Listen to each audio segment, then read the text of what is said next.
Bonjour, j'ai enlevé cette chaudière à retour de flamme. Je vous rappelle qu'une chaudière à retour de flamme est une chaudière dans laquelle le tube de chauffe commence d'un côté, traverse la chaudière, fait son demi-tour pour revenir quasiment à son point de départ au niveau de la cheminée. Par rapport à une chaudière standard qui démarre d'un côté pour, après un angle à 90 degrés, ressortir de l'autre côté de la chaudière.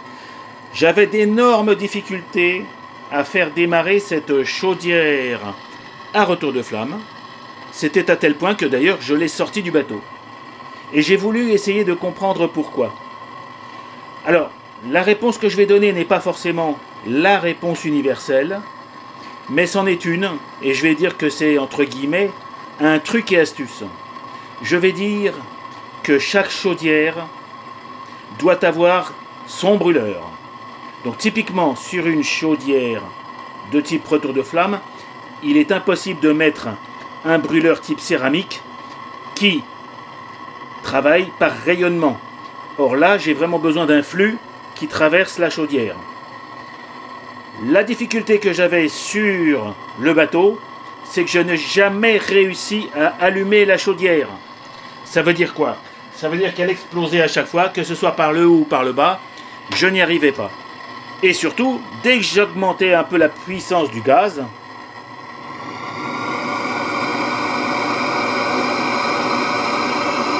là ça marche très bien, et ben il se soufflait. Alors je crois que je vais réussir à souffler.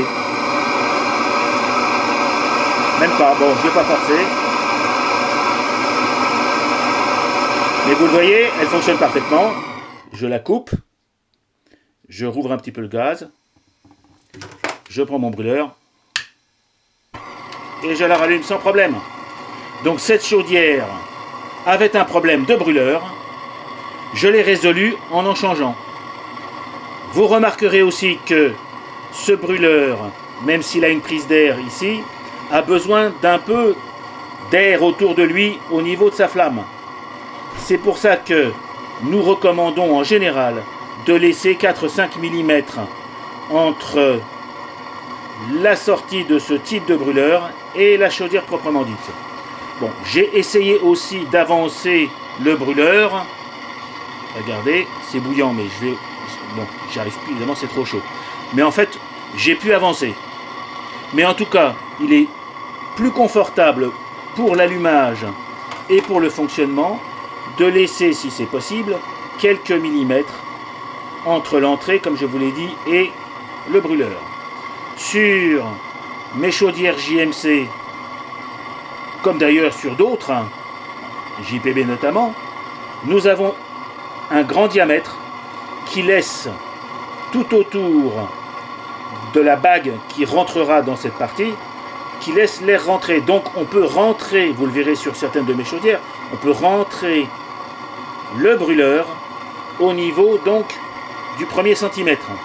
Mais c'est parce que j'ai beaucoup de place, il y a beaucoup de place pour que l'air passe.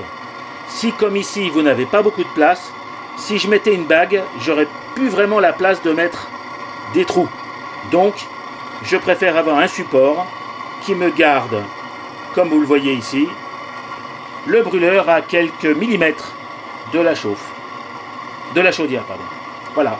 Bah écoutez, j'espère que cette petite information vous aidera, surtout vous qui avez des retours de flamme sur lesquels vous avez des difficultés d'allumage. Voilà. Bon courage.